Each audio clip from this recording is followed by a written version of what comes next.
गेल्या अनेक दिवसांपासून देशामध्ये गुन्हेगारी वाढल्याचे दिसत आहे. अनैतिक संबंधातून आत्महत्या, खून तसेच बलात्काराच्या घटना समोर येत आहेत.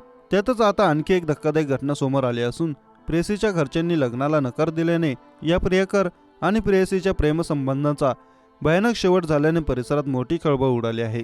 मिळालेल्या माहितीनुसार प्रेयसीच्या घरच्यांनी लग्नाला नकार दिल्याने प्रियकराने तिची गोळ्या झाडून हत्या केली, तसेच स्वतःवरही गोळी झाडत आपले जीवन संपवले. ओमप्रिय उर्फ रणजित वय वर्ष 32 असे प्रियकराचे, तर नीतू वय वर्ष 26 असे प्रेयसीचे नाव आहे. प्रियकर आणि प्रेयसी हे दोन्ही बिहारच्या सहरसा येथील शिवपुरीच्या रहिवासी होते. ही घटना मधेपुरा पोलीस ठाणे हद्दीतील RPM कॉलेज मागे घडली. प्रियकर ओमप्रिय हा राजस्थान राज्यातील अजमेर येथे रेल्वेमध्ये नोकरीला होता, तर त्याची प्रेयसी नीतू ही कुमारी ही तरुणी BSc उत्तीर्ण करून मधेपुरा येथे पंचायत राज विभागात ऑडिटरचे प्रशिक्षण घेत होती. ही धक्कादायक घटना गुरुवारी दुपारच्या सुमारास मधेपुरा RPM कॉलेजच्या मागे घडली होती. नेहमीप्रमाणे नीतू कुमारी ड्युटीवर मधेपुरा आली होती. ऑफिसमध्ये कार्यरत असलेल्या लोकांचे म्हणणे होते की आधी नीतू सोबत प्रियकराचे अनेक तास भांडण झाले. त्यानंतर ओमप्रिय सहरसा येथे त्याची प्रेयसी नीतूला भेटायला आला होता. यावेळी RPM कॉलेजच्या मागे त्याची प्रेयसीने संवादादरम्यान लग्नाला नकार दिला. हे ऐकताच त्याने आधी त्याची प्रेयसी नीतू हिच्यावर गोळ्या झाडत तिची हत्या केली. त्यानंतर स्वतःवरही गोळी झाडत आत्महत्या केली. प्रियकर ओमप्रिय आणि प्रेयसी नीतू या दोघांमध्ये गेल्या काही वर्षांपासून प्रेम प्रकरण सुरू होते. दोघांमध्ये एकमेकांवर प्रेम होते, मात्र तरुणीच्या कुटुंबियाचा या लग्नाला नकार होता. त्यामुळे गेल्या काही दिवसांपासून दोघांमध्ये वाद देखील सुरू होते. या कारणामुळे ही धक्कादायक घटना घडली. दरम्यान घटनास्थळी पोहोचलेल्या पोलिसांनी घटनास्थळावरून मिळालेल्या वस्तू जप्त केल्या आहेत. यामध्ये पिस्तूलचा खोकही जप्त केला आहे.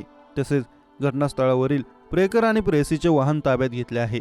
संपूर्ण तपासासाठी फॉरेन्सिक टीम लवकरच येणार आहे, अशी माहिती पोलिसांनी दिली आहे.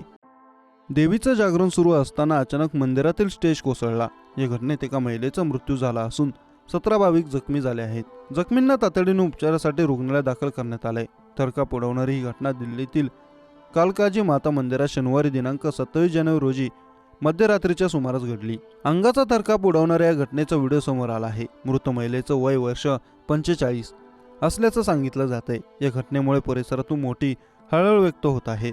या प्रकरणी दिल्ली पोलिसांनी आयोजकांना गुन्हा दाखल केला आहे. पोलिसांनी दिलेल्या माहितीनुसार दिल्लीतील मंदिरात शनिवारी दिनांक 27 जानेवारी रोजी रात्रीच्या सुमारास देवीच्या जागरणाचा कार्यक्रम आयोजित करण्यात आला होता. या कार्यक्रमाला शेकडो भाविकांनी गर्दी केली होती.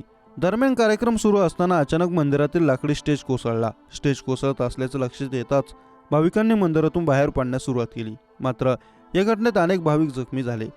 जखमींना तातडीने उपचारासाठी रुग्णालयात दाखल करण्यात आलं. मात्र एका 45 वर्षीय महिलेला डॉक्टरांनी तपासून मृत घोषित केलं. या घटनेनंतर पोलिसांनी तातडीने कारवाई करीत आयोजकांवर गुन्हा दाखल केला आहे.